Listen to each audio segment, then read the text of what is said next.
Hey guys, what's up? In this video, I want to share with you the 5 effective ways to help you save money fast. Whether you're saving up to pay off your credit card debt, student loans, or you're just somebody who's saving up to buy your first house or a car, this video is perfect for you. And no, I will not try to sell you a course or any product by the end of this video. I know that 2020 had been a rough year for everyone, and this is the least I can do to help.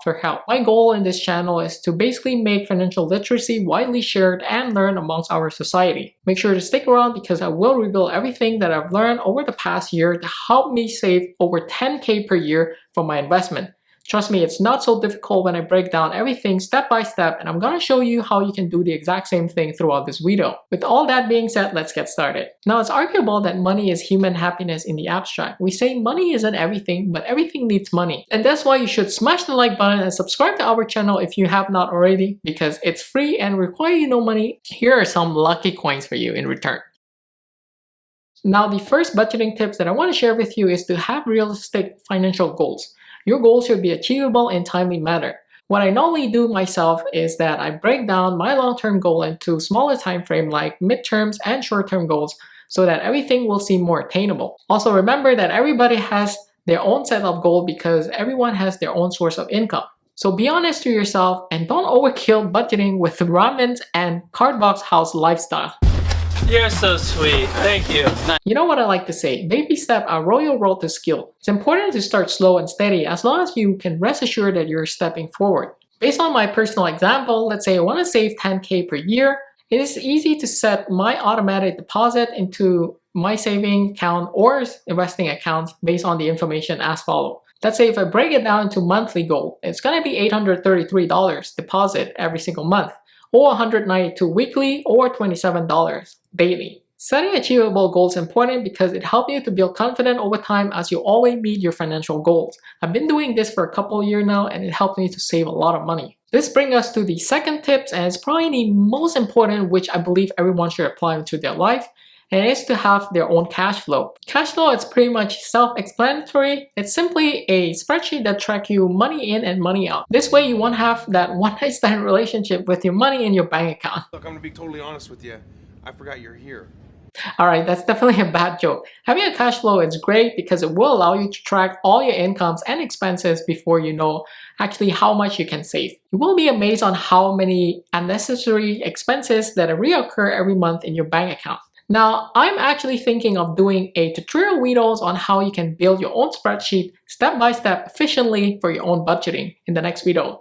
So let me know in the comment below if you're interested. Also, don't be shy if you ever have any feedbacks for me or questions, I am here to help. Now, there are various ways that you can track your incomes and expenses. You can do it through mobile apps or Excel's template. Here are some options that you can start off. Question of the day, do you actually track your expenses? If so, how do you do it? By now, you're probably wondering, after tracking everything down, what would be a good amount for you to set aside for saving? So the third budgeting tool is to apply money rule to your life. And I want to share with you this best money rules that I've been using for myself a while now and can be easily implemented into your life. And I'm talking about something that's very plain, simple, but highly effective to your financial health. And this is the 50, 30, and 20 rules. This rule is great when you're trying to reach your financial goals because it sets limits on how much you should spend and save. Let's say you have $100 post-tax income. This rule would recommend that you spend $50 on necessity like basic needs, food, shelters, or transportation. It is a representation of 50% of your overall income. Now, the other $30, which represents 30% of your income,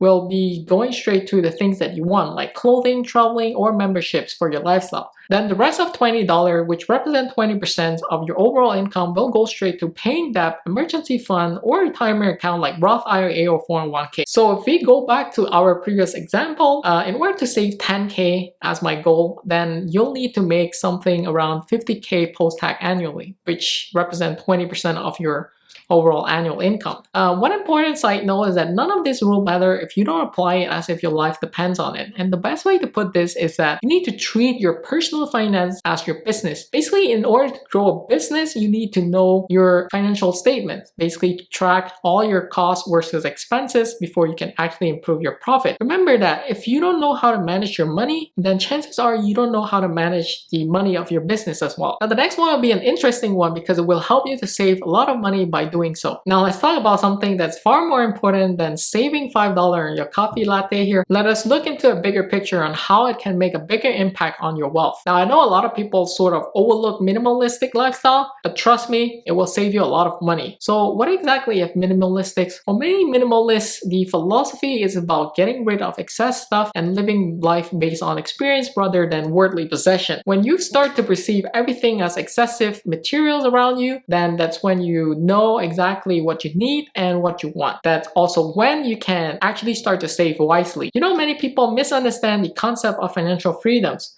which often perceive as riding luxury sport car, owning super yachts, or being the richest man in the world.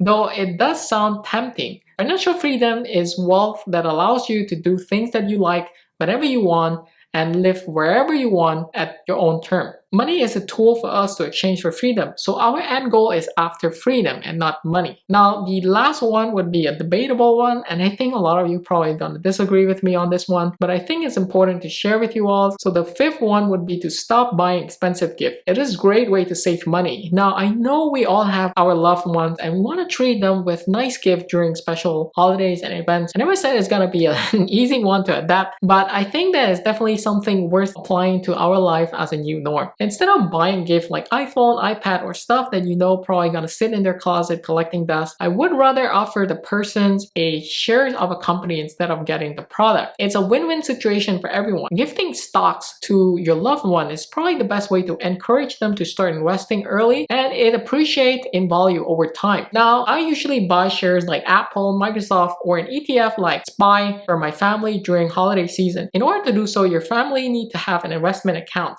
to receive your stock transfer. Like I said, your family will likely be in an investing culture right off the bat. And now we arrived to the end of this video, and I really want to take time to thank you all for watching this video until the end. This video will take quite a few sleepless nights to script, film, and edit, so you can imagine how much I would appreciate your support. If you genuinely enjoyed this video, then don't be shy to hit the like, and if you dislike it, just hit it twice to be sure, and comment down below and let me know why. It would mean a lot to me with your feedbacks. My goal with this channel has been to create entertaining and transparent style videos on personal finance, investing, and self-improvement. And if that sounds like something you'd be interested in, please hit the subscribe and hit the notification bell. Make sure that all the notifications are both turned on. With that all being said, I hope that you have a wonderful rest of your days. As per usual, peace.